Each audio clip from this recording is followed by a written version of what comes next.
So, Hello there. hello. I have to say that's a premiere for me. It's the first time I'm doing something like this. So I'm not sure what I'm expecting. I love that. I love that. So thank you so much for coming on with us and breaking the technology barrier with us. Yeah, it's going to be a pleasure for me. Great, great. And so LOOMIT, you've traveled the whole world, and you paint these amazing murals everywhere and do these exhibitions. And so, part of the work that we're doing with the museum is to go back in time and get your whole story and find out, who you are and why you do what you do and how you got to the place where you are today. And so can you tell us a little bit of your background? Where did you grow up, and what got you first to think about writing? Well, I'm a countryside boy. I was raised in an area called Allgäu, which is a little bit sort of like 100 kilometers west of Munich. Lots of cows, mountains, and all this. And the thing is, I was always attracted to sketching when I was a kid. So it started probably when I was about 4 years old. That I sort of like sketched pretty much like on papers, started to do wallpapers of my room even, and even my mom has a photo for me painting actually some garden wall when I was 5 years old. So it started early actually, and luckily I was sort of getting the information about what's going on in New York in 82, 83 via a schoolmate of mine whose older sister was an exchange student in New York City. Okay. Yes. Okay. So that's sort of where I got the first information about, hey, there's something going on with spray paint and with subway cars. Countryside boy, you don't have subway cars, but you have some buildings around. So I started doing this, and luckily my mom used to have a lot of spray paint. She's a sort of the queen of home furnishing, whatever. So she has a lot of whatever is like, if you need colors, whatever, she has it. And she was more than willing to support the artistic sort of ideas of her son. So she gave me actually the first cans from her first bombing, and it turned out to be in the local newspaper 3 days after that, because it was such an outrageous thing to have some really. It was an old water tower and just in the beginning of town. It was really ugly. It was just concrete. And so they sort of, hey, someone tried something. And so I've sort of like thought like, well, that's a way to get attraction. So I'm going to stick with it. And I moved into Munich just the same year in fall, where I also saw Wild Style the first time on television. So that was the first time I saw actually graffiti live happening. It was actually in November, 83, out of November. And because the German television financed it. It was also aired there on a very late Thursday night, whatever, sort of underground movie. And for me, that was sort of just opened my eyes. So that's it. And after that, I was just hooked. So when I came to Munich, there were a couple of guys already doing something. So I just joined in there. And so, well, from that point of view, so I hopped into the big city, and for me, it was always to see, like the urge to see what's going on elsewhere. So that's why my traveling things came also, because my mom used to travel a lot with me. So, and I thought like, well, that's now my own thing. I travel with graffiti, or I look what's going on in the world. So I started all these trips. Like first of all, of course, like I found out there's guys in Dortmund and Mainz. So that was Cantu and Chins.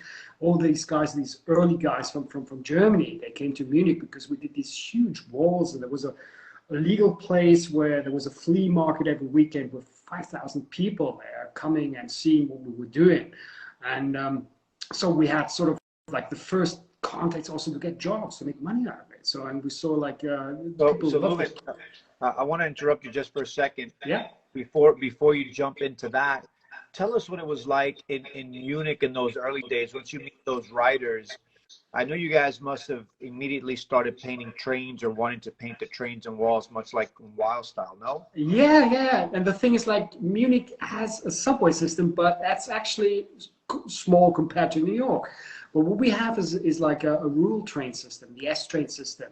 And the good thing with this was like they had the layups in the countryside, talking really the places where a fox says good night to the hare. I mean, there's nothing going on, just like forests. And for us, as you see like in this picture, it was always easy also like maybe doing trains at night, and you found out after like, oh, it's not pulling out until Monday. So you come back, you make a little bit more, and you see the snow. So this is something like we started like totally passionate, and also like you want to do the same thing, and it was so much fun for us also, like when we discovered, yeah, you are actually able to do the local trains, and it's running, and it's also catching attention. Because like what you see now is a photo from the first whole train we did, and that was like in every newspaper printed half page, because like they couldn't imagine that like some guys would paint the whole train. I mean, that was not so present that there was a graffiti movement in New York by that time. It was just like starting, and we sort of gripped it on. And for us, there was like a time where like we were like 17, 16. So we couldn't, like in Germany, you're not allowed to drive a car unless you're 18. So like we had to do the first trains, like really getting out, for example, winter times. That was the most convenient because you don't need to stay out all night, which was really cold. So you went like at 8 o'clock, looked for a good spot in the dark, and finished by about 11 and took the last train home. So that was some of these things like we did, and it was definitely not a city. So you passed the countryside, you were like really out there. Right. And so in this whole train that you mentioned, what year was this? This was in 85, and it was March 85, I think. If I'm correct, something around 23rd. I'm not really sure, but it was a really cold March. What I remember, like you see the snow, but it was at night when we did this. This was like just like freezing. But we were so excited, we couldn't sort of like this couldn't stop. So it was like some minor thing. Okay, it's really cold, but we're going to do this train now. And you see this, like it was cold. You see it with the colors, and they were a little bit like sort of bleeding out and running. And but so we did it. So this is a major operation for teenagers to do a whole train. You know, how many people were involved? 7. We were just like the 7 dwarfs. So sort of like really, and it was just about that point because like we had no contact with each other. Like everybody started pretty similar. Well, or maybe you had a friend and you were just bummed, but you had no idea who these other people were. And there you see the photo. That's the 7 guys. One guy's taking, of course, the photo. And yeah, I'm just thinking who did the photo. Okay, but the thing was there was in the newspaper they had a report on a professor who's doing the research on this new graffiti thing for the city. They had an archive, a city archive. And he was driving around with a motorbike, and he was a professor doing the graffiti thing. So we all contacted him. So all these guys you see came from different parts of town, but sort of like got sort of connected to this guy. So like, okay, I'm doing this lecture and come by and we have a talk, and I've invited all these other writers. So it took probably just 2 days, 3 days. We had like this meeting with the professor, and then we did the train. This was sort of like, how are you? Who are you? What's your name? Blah, blah. We knew a little bit of each other, but the plan was clear. It's like, okay, you can't do this like a long-term thing. We have to go out and do this train now. And so that's, yeah. And so what was the ramifications once the train was done in the media and to your life? Well, we saw it caught a lot of attention. And for us, it was, wow, it's possible. And it was already where we had first steps through this flea market hall of fame, that we had sort of like the first job. So I was still in school, but sort of like when you're 16, you'd always make some jobs on holidays or whatever. So, but I managed actually to do all this money with graffiti, and on a very early stage. So what happened is actually I finished school, and at this time, we're still talking about Cold War times, and it's far, that was about, as I told you, 86, and we had in Germany a compulsive army. So you finished school, you went to the army for about 1.5 years, or you refused, you got a job as a civil servant for about 2 years. And I sort of took that, and had always the chance, like, well, the thing is, I took a job where I had the chance to sort of shift my times a little bit. So I was working at a youth hostel reception, basically, since I was speaking languages.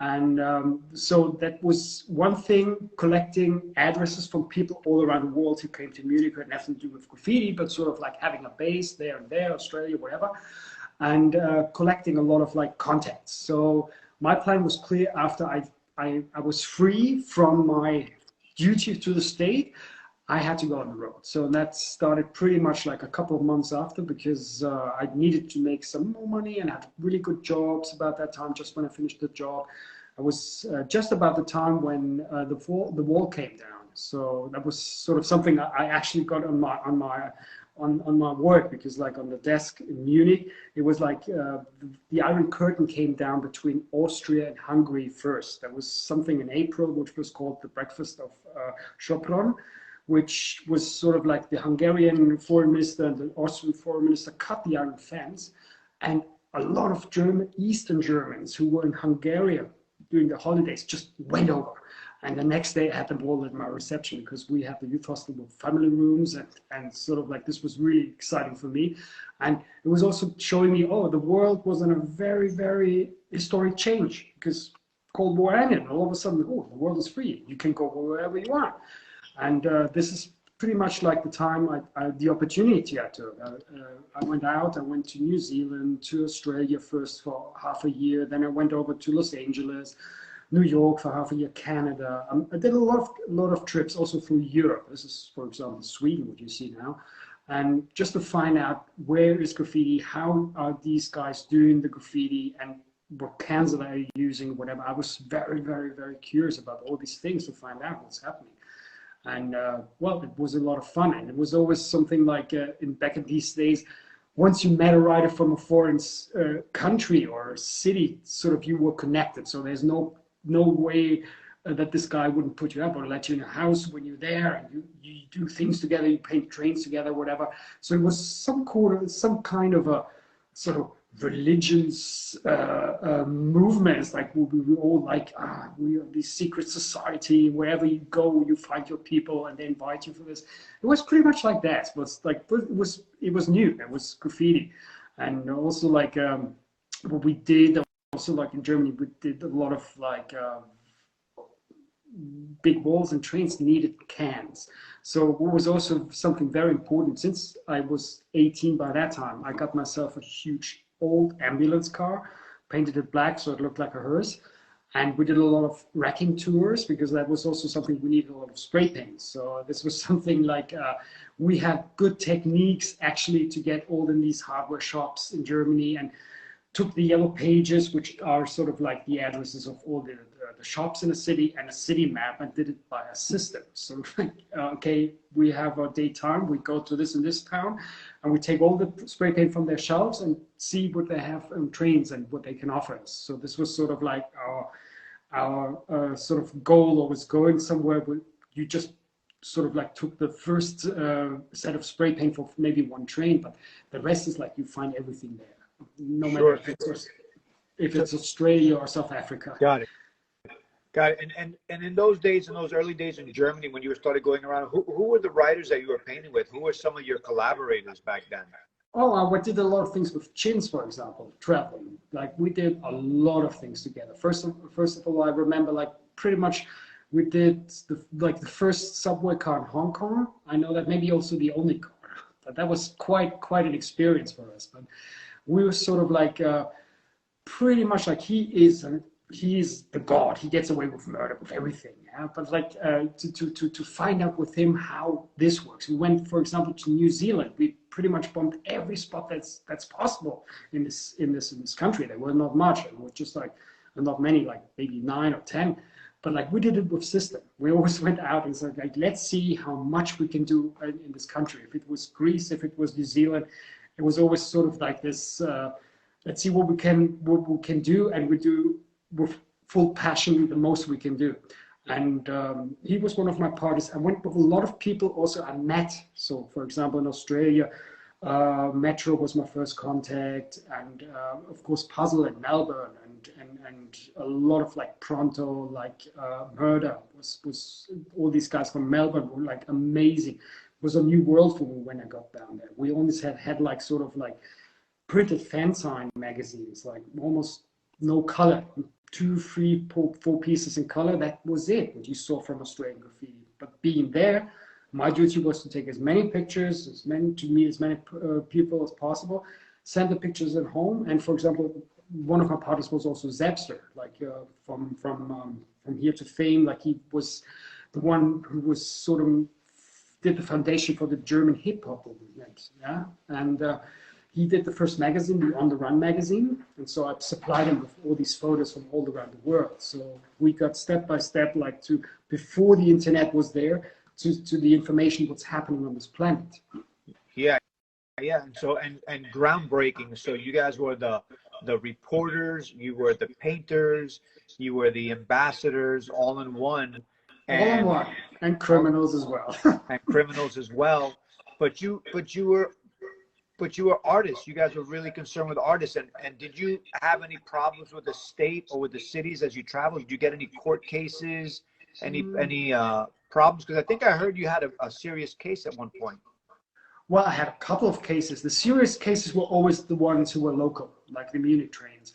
But I recall not many problems we had. Maybe there was, yeah, that's what you see now. That's something like in Hamburg. There was one of the first hip hop jams were in Hamburg, and all of the writers from all over Germany met up, of course, at Scanner's place, one of the most popular guys from that time, Scanner. And of course, there were all these police investigators from like the graffiti squads from all over Germany. Like there was the Munich part, there was the Essen for Dortmund, and they all came up to Hamburg, which is like on the other side of Germany, sort of like waited till we did something to arrest us, to get all like as a trophy, like you catch them all.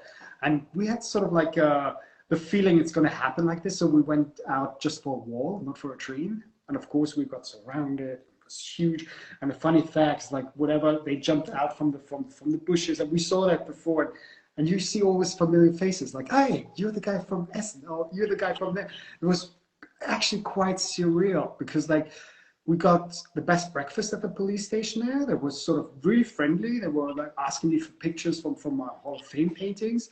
And it was actually, there's even like, I saw it also on the internet someday. There was even a photo where like we together with the policeman with the sign of the police station pointing the fingers on the camera. That's really weird. I mean, even like for the police, it was pretty weird as well.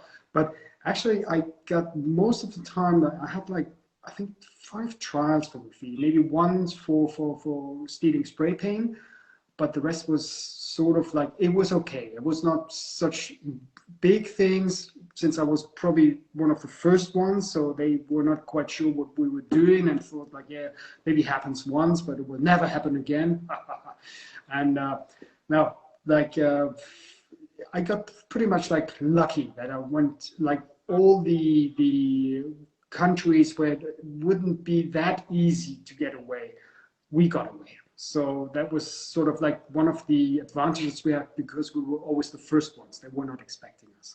And so in those early years when you were traveling these countries, was it important for you to paint trains, or did you just want to meet writers, or you know what, or do all of it? All together, whatever opportunity there was to meet new writers, to paint in the Hall of Fame, to do a train, you took every opportunity, and you were not picky. That was just because there were so few writers. Now there's a lot, but back in these days there were not as many. So you took every opportunity there was to get the contacts and to work with these people. What was the most surprising place that you visited in those early days that you? There's two I'd say peak a lot. Like the first one was in '91 when I first came to Australia, and the second one in 1991 when I first came to Sao Paulo.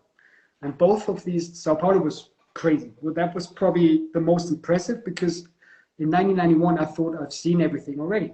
I was in South Africa, I was in Australia, blah, blah, blah. And we had no contact to Brazil. And then 12 Ounce Profit brought the first pictures, and I saw it like, this looks different. I need to go there. So that was the time when the internet came up, and that was one of the first one on the homepage, but that was the time where you just had pictures, no just information, no social media, nothing to buy, nothing. So I had a contact with a Brazilian hip hop magazine, and so they asked me for photos and said, "Hey, I booked the flight. I bring photos right original. So just make sure you pick me up." And Brazil, like Sao Paulo, was mind blowing. You went like I was not expecting anything like this. I saw New York, I saw everything, but this was something I was not prepared because the style was so different and their story was so different because they were sort of isolated. They had the military movement, which was not okay with the US. So they had no medias coming into Brazil, while all the youngsters knew there was something going on with name writing in New York. And so they had the only thing they knew from America was probably ACT, no, that's an Australian band, but even Iron Maiden is an English band, but they had this heavy metal records with these Viking writings, like rune writings, yeah? And this is what they thought like graffiti would like. So that's why when I came down there, I was not prepared to see the whole city drown in runes, like mad Vikings climbing up the skyscrapers and doing their text till the 17th floor. This was something like I was not prepared for to see this. This was probably one of the highest, and also Australia. I have to say also that this was also something Melbourne in '91 was for me also a new world. It's something where you see like everything has developed in a different style. It's high in techniques, but it totally looks different. This was always surprising and also kept me traveling because I knew exactly, oh, you just have to go there. You have to see it because I'm not expecting anything bad or good. I'm not expecting anything. I just have to see what's going on there. And a lot of things were really good, like also other countries. There's so many I could name, cities, countries. It's a little bit hard to pick this out and this out. It's really hard. Well, let's talk a little bit about your travels to New York, because you started to come to New York and a lot. Yeah, this was that's actually when I ended my work trip in '91. I met Poem in New York, and he did the Flashbacks magazine. So I was together with Akim doing a little bit the On the Run magazine. So there was an interest, and with John, he was. He's the greatest guy I know from New York. I mean, he has the biggest heart ever, and he knew everything. And also like to paint with him, and he organized, for example, what you see like this is Frankie K. Lane, I guess. This was like a schoolyard around the Queens area, and we just started this totally illegal. I mean, this was just like huge walls and totally abandoned in the weekend, and so we just turned up, and even like Stay High was there. He was the older guy, so he pretended to be the housekeeper from this whole place when the cops turned up, and they were sort of like I think they were also Latinos, and he was cool, really cool with them. So this was really like funny things for me because I was sort of like just coming from another culture, from another background. But the good thing is in graffiti we had all the same views, so different cultures, but okay, this works the same. And this is the jobs, for example, I did with John. You see like this mural, it's like really old, like dark picture. But well, I did a lot of nice walls there. It was always fun for me to be really there where it happened in New York and finding all these walls and opportunities. And see, this is something like also like when you start as a kid in the countryside and you have all these ideas in New York, and all of a sudden you're there, and you're in the middle of these people you admire, and they exact you, and you can do all these amazing walls. And I was just like, yeah, let's do more, let's do more, let's do more. I love that time in New York, and also other Germans came, like for example, Dime and Hash came, and so Toes came, and also we joined a little bit together in the Bronx. For us, this was like the most important time of the year, our vacation, going out to New York and do something great there. So incredible, and so much, such a great impact also on New York, just with the quality of the productions, more people wanting to collaborate to do bigger walls. You know, the energy that you guys brought really made a difference. Yeah, but that's how we work, because like we knew. For example, like with this flea market I was talking about in the beginning, They were almost 3 stories high and a whole block long, no windows. So we had these big walls in '86 already. So we started from a very, very early stage on to do big walls, and doing something like this alone, it's a little hard. So we had sort of like everybody helped everybody, even if we were not in the same team or not the same crew. The respect was there. It's like, okay, I have a ladder, so I borrow you my ladder. Oh, you have some paints for me, and it's in return. So, and we're always sort of like very cool with each other, not sort of too competitive, not aggressive. I mean, there was a little bit of aggression there, but when I compare to other cities I've been to, no, we sort of like a very peaceful and sort of respectful scenery. And also like this cooperation thing. It's typical for Munich. I mean, you do bigger when more people join and work on the same idea, not working against each other. It always worked out. So that's sort of like in our DNA now. Sure. And when did you decide, when you were in the United States, to start moving around all over the country? Was it on those first early trips? Yep. This was like the first trip I did just to New York. That was in '87 when I met Scene, Henry Shelf, and Sefer, like all these, wow, all these guys I admire. All of a sudden they were there. Yeah? And then I had sort of like, as I told you, this job. I couldn't leave Germany. Well, I could leave shortly, but I had these 2 years of civil servant jobs, which was shortened down, luckily, to just a 17 months because of the reunification. But it was in '91 when I did this 1 year of traveling, half a year of Australia, half a year of the US. I had Los Angeles. I was in Los Angeles for about 3 months almost. So went all over like Toronto, down to Miami. This was the first time I came to Miami. I mean, you see here the pieces of the second time of Miami, because this was fun for me, because the first time in '91 when I came to Miami, I already discovered a really cool wall at Miami Beach, and I asked for permission, but I hadn't had the time to do it. And so this wall you see now is actually something that came out that there was supposed to be a hip hop jam, but it didn't turn out really. But I asked Cantu, Dime, who was there, Simso was there, I'm not sure, Tazek, yeah, Tazek was there.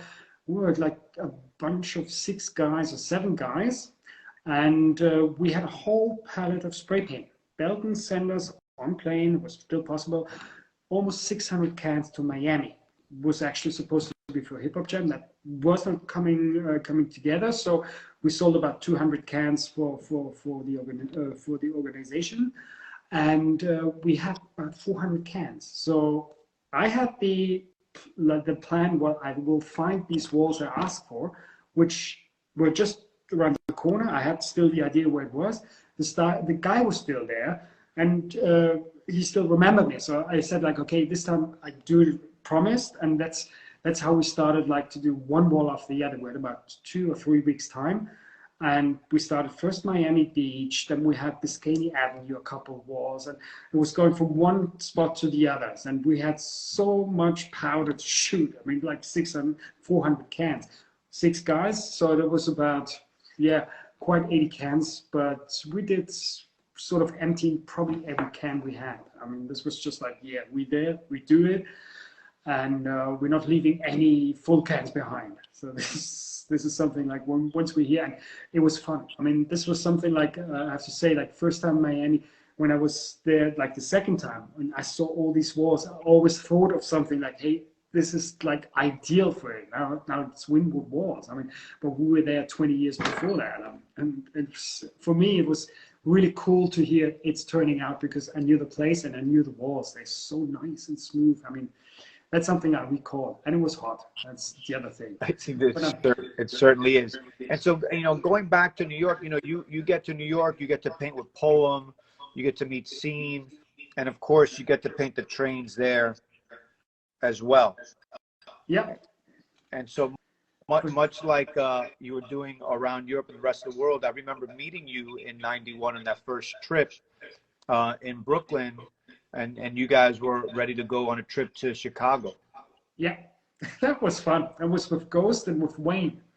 And this is where I experienced like the racism in America, because every time we did a lot of like, of course, we took cans on the way. I mean, we had a lot of hardware shops to pass because we wanted to be equipped for Chicago.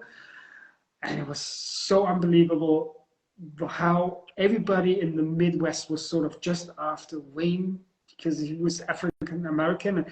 And for us, it's like, oh, when every attraction is on him, it was so easy to take the cans out there. That was for me, it was like, okay, I can do at least something good out of this. It's like for my profit, it's excellent. But that was really shocking for me to see that.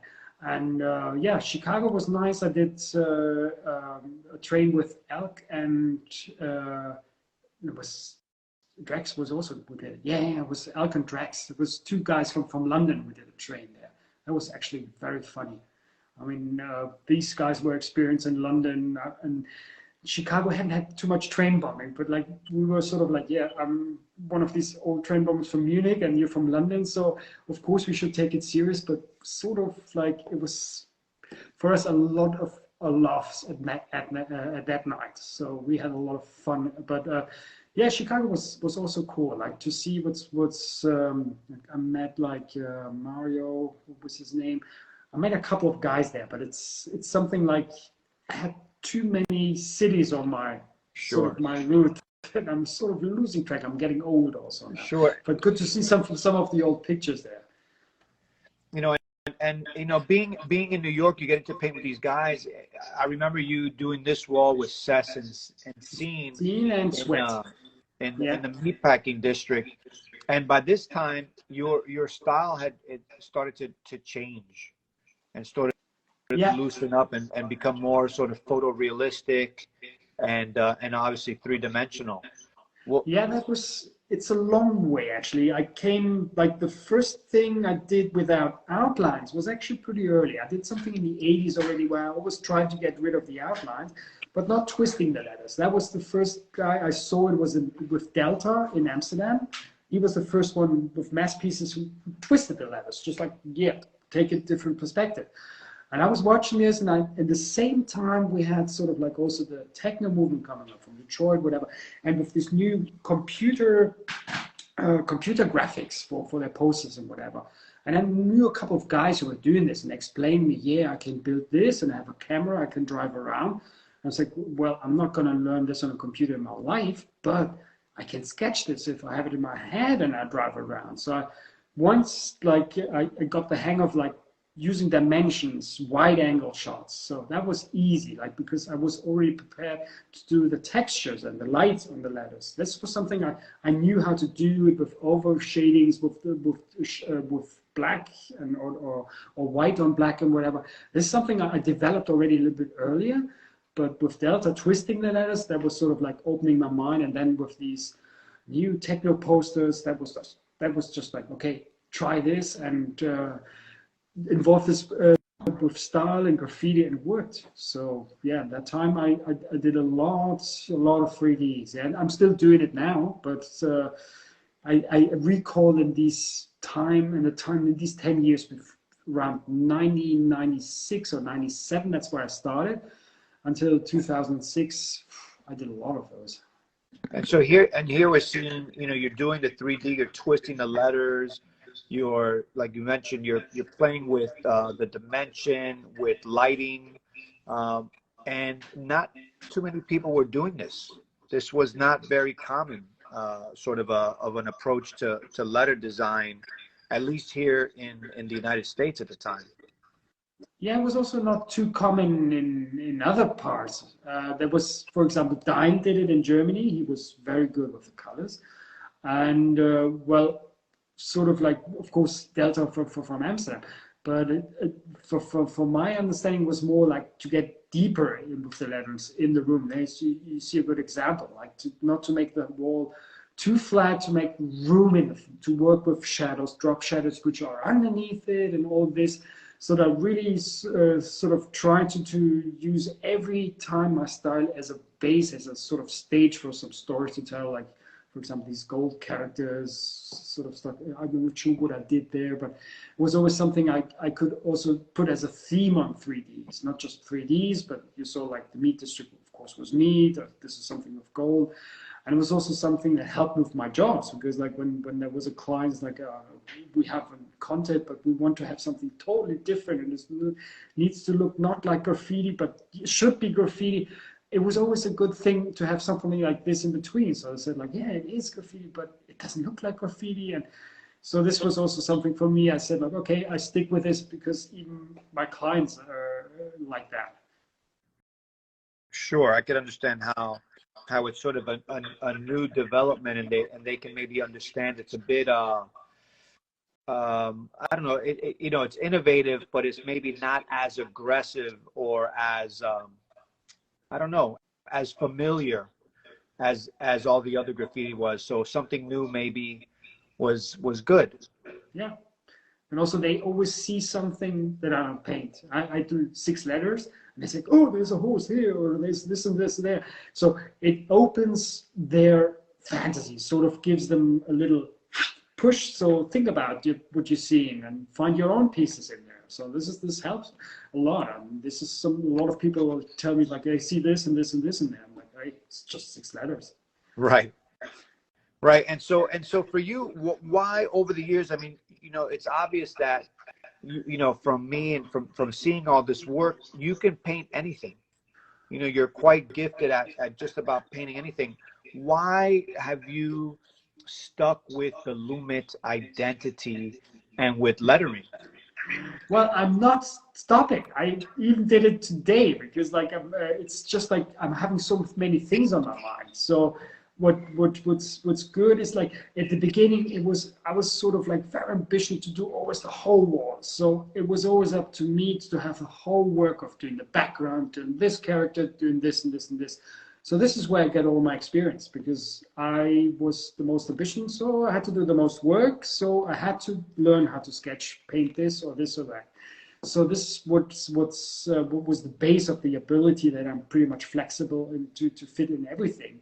And yeah, just like to play around with this is something like I'm very happy. Like and it's not over. I'm still doing a lot of 3D styles. Not just like let me think. Like I sketched one which I might do even tomorrow. I'm not quite sure. So even like but the last one I did is just a week ago. So there is still. But as you know, I'm not really in the internet anymore. Sort of like my partner is, and he helps me with the Instagram, and I'm very helpful for this. But I never looked at this. Sort of like for me, it's once in a week I'm doing my emails, and the rest is like people know how to get in contact. They speak on the answering machine on my landline, or I'm at home in the evening. But the rest of the day, I'm pretty much just out there and paint. Got it. And so you're full time. For how long have you been working as a full-time painter artist? Ooh, full-time painter artist. I'd say that started early. As I told you, even like when I started, like finished my school, before I did that, I had a lot of good income. So actually it started early. I would say I started graffiti when I was 15. Took me about 4 years. I would say 19, that was the time I said like, yes.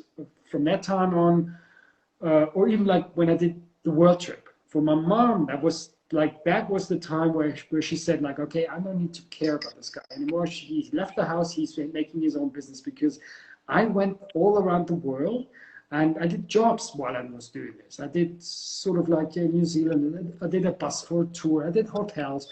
So I managed actually to keep my money. So I had a lot of savings for this journey, but I was not needing it. And when I was in New York, I did the most money. So after this world trip, I came back, Mom, I did this and this money in New York. She's like, if you can make it there, you can make it everywhere. So she was not worried about me. And I would say like, just when I went on this world trip, that was when I sort of like finished my job. That was already the time I said like, I made it because I can live from my passion, from this, what I love to do. And there is always a client that pays me the money that I need for my rent, for my food, whatever. And so, you know, that's bold. That is fortuitous for you.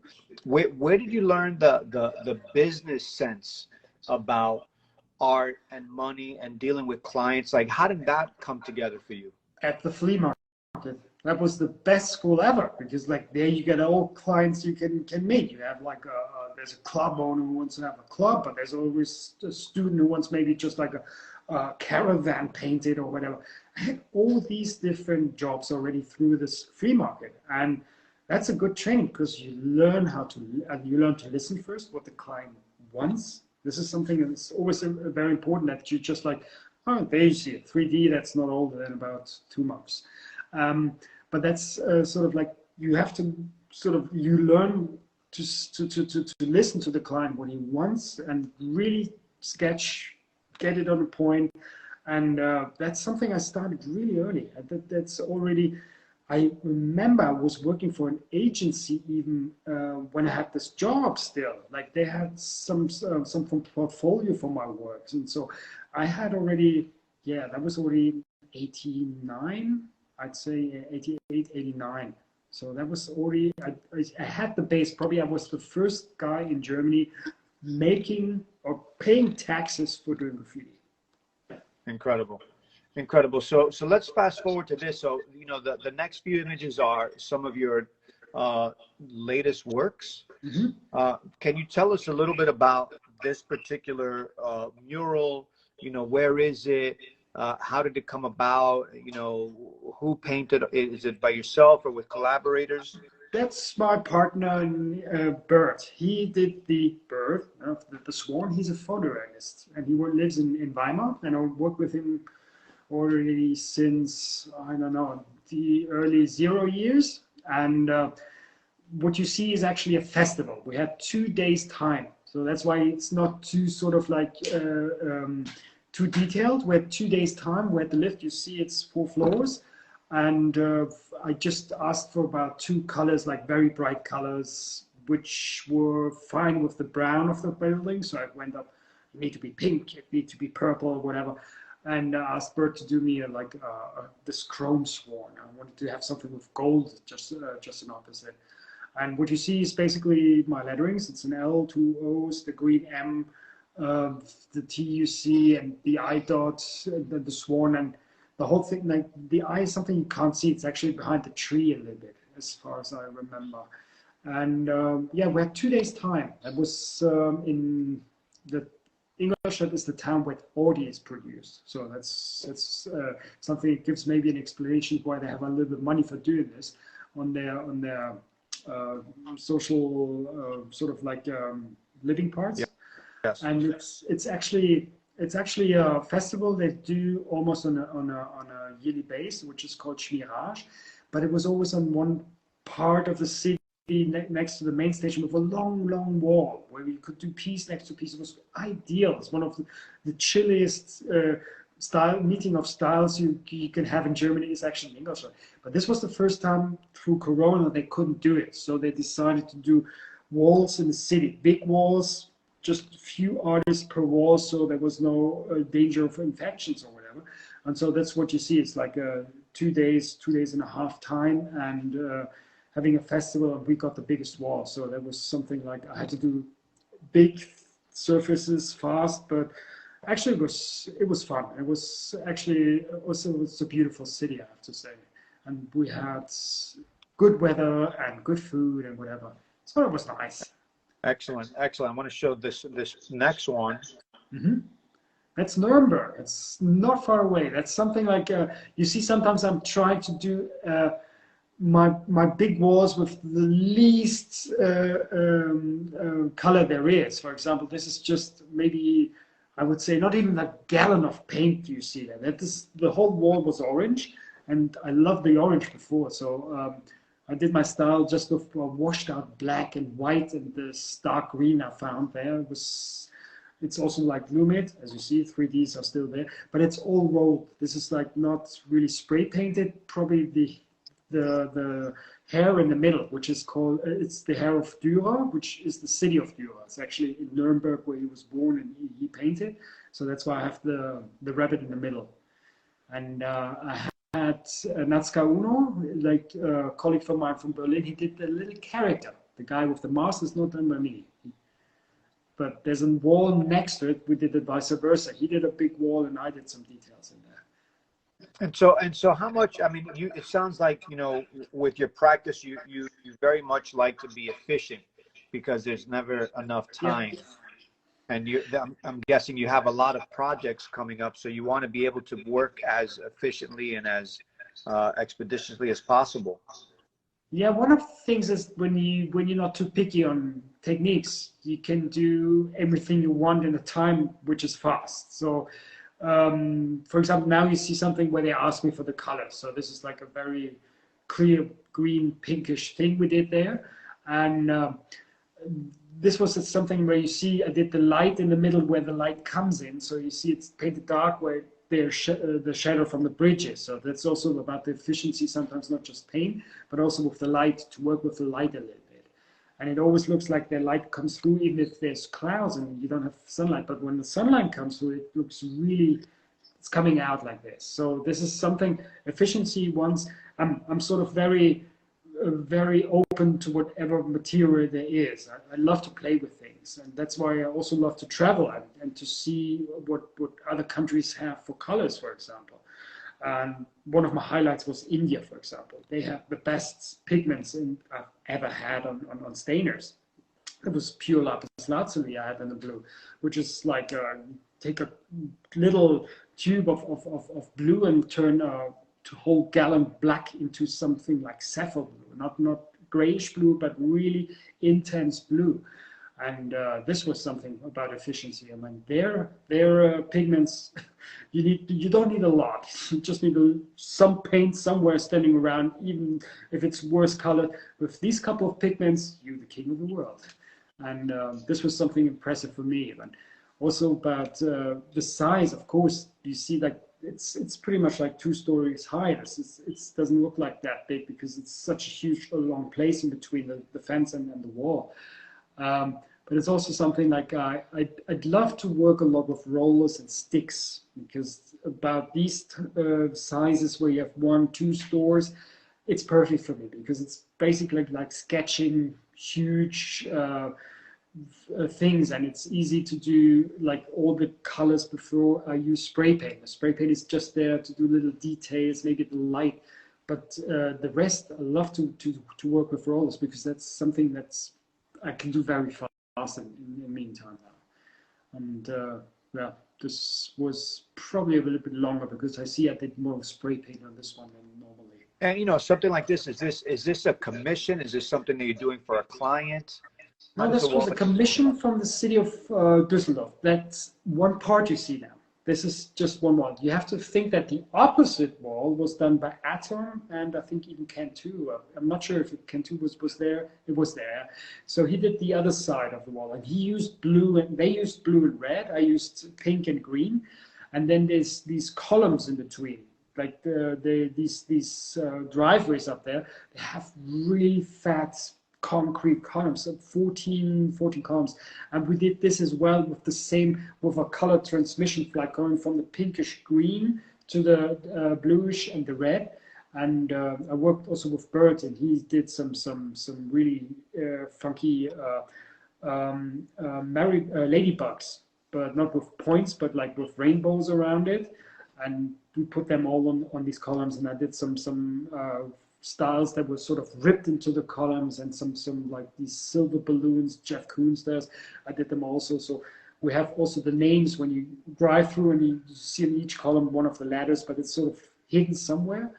But that was for the city of Düsseldorf, and Düsseldorf is a very art city, and they have a lot of really good paintings. Algemius have a really cool wall there, and a lot of other guys as well. And how strange is it for you to be, or how does it feel rather for you to be painting with some of these guys that you've maybe been painting with for 20 or 30 years, but now you're getting commissioned by the cities that you were sneaking around before to paint the trains? It's there's weird things. For example, when I'm just talking about Algemius, we did the train Progetto there. Like we had a whole tour doing whole trains, both sides through Brasilia. And this was something I have to say, like, was also one of these highlights where we ever did this. It was also for us, it's like, okay, in Germany, I had all these trials, all this problems with police and whatever. And now they fly you to Brazil and bring you in these nice little towns with just 3 or 4 trains, and you do a whole train both sides. And this is something you feel sort of like, yeah, somehow you deserved it because you paved the way to do so many things. But on the other side is also like, yeah, yeah. And of course, we get older. It's not the same spirit anymore, but also like I can live easily with this. I'm an old man now, so I don't need the other thing anymore.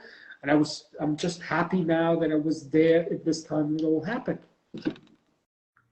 Yeah, you see what right. You were able to participate in all of it. Yeah.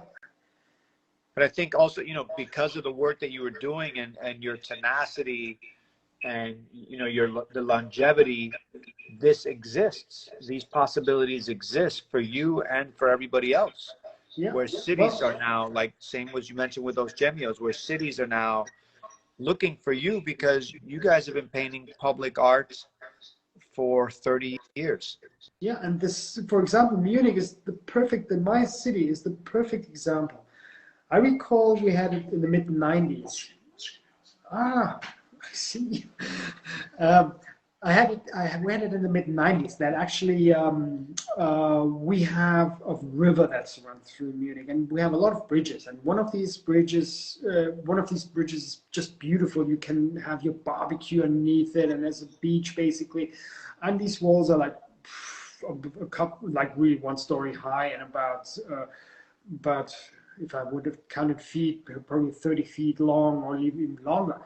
And we went to the city and asked the department who was responsible, the boss from the department who was responsible for all the bridges and underpasses in Munich, yeah, if we could maybe do this little bridge because it was always bombed and we always run down. And the answer from this guy was, why haven't you come earlier? It was sort of like, of course, it's done deal. But we're happy that you're here now because we are set up of painting something white and it looks just the same after 2 weeks. And so they realized in a very early stage that we actually had quality and they were following us. And I said like, no, you were good guys. You don't need to explain who you are. You just start to do the bridges. Yeah. And that's how it started in Munich, that we had sort of like very much of a backwind there because the city itself is very into art, is very into, if it looks good, you get away with it. It's sort of like Bella Figura, like the Italian legacy we have here in Munich. And it's really something like I have to say, oh, first time I see a color picture of this. No, this is something we were really lucky to have, the town, and also like the artists. We have maybe one ABC is also known. We have Sat1, we have all these artists who came from Munich and had a really good supporting background here, even from the city. And for example, one, he did a huge mural, like 800 square meters now for the city, which is just there. It's huge and sort of like he deserved it. It's for me, it's all very naturally that this comes together. We worked a lot, and now, while the city was really cool to have it to see it at an early age. And even like when we did the train, like the Geltendorf train, it was in the newspaper. The headline was like, yeah. Spray artists vandalize the train. Sort of like, yeah, what are you doing now? Like, are we vandals or are we artists? But that was sort of like clear in the beginning. They sort of like, we know it's illegal. It looks good. They get away with it. And this started early in Munich. We had like, as I recall, the flea market was something that was not run by the city. That was sort of run private. That's what we had a Hall of Fame there. But I recall the first Hall of Free place, which is still in use from the city, started in 1889. It was Tumlinger Straße, and it still exists now. So that's how you see how it goes back in Munich for such a long time. It's totally amazing to have that longevity, you know. And as we wrap up, you know, I wanted to ask you about your studio practice, because when I see, you know, or know of your work, you're outside painting so much. Do you find a lot of time to do studio work? It's depending on the weather. I have to say, like when it's warm outside and dry, I'm rather doing outside things. But once in a while, this could be either bad weather or too much of scrap paint in my shelf, which needs to get out. But I cannot just like throw it out. So I need to do something with it. So I start little things there. And I'm having a lot of fun when it's maybe too cold outside there now. And I'm sort of getting a new studio now in a sort of little, I have a little farmhouse and there's a barn there, and I'm just building the whole barn into a studio now, which takes a little time. But that was sort of also thought that probably in the future will do more on canvases. This is like a lot of small paperwork I'm doing, but I'm preparing myself like when this is done, finally to do a little bit more canvases, but on the other side, even the countryside has walls. And this is something even like in the neighborhood, I saw a couple of things where I say like, okay, maybe a little bit more on the inside, but there is definitely too much temptation on the outside for me. Amazing, amazing. And so Loomit, we're coming to the end of the talk. We've shared an hour with you and gotten to know about your sort of just, you know, illustrious and wonderful career as a painter. And we really appreciate you sharing your time and your stories with us. And we really hope to be able to see you here in Miami again. Most definitely. I will be still traveling somehow. We do hope you return, and you know, you have a place here with us at the museum, and of course we're surrounded by walls that need your touch. Yeah. And so thank you very much. And for everybody out there, thank you so much for spending an hour with us in the middle of the day to meet Loomit on this art talk. Join us again tomorrow as we welcome Trek 6. Loomit, have a great night, and thank you very much. Okay, thank you. Peace. Bye.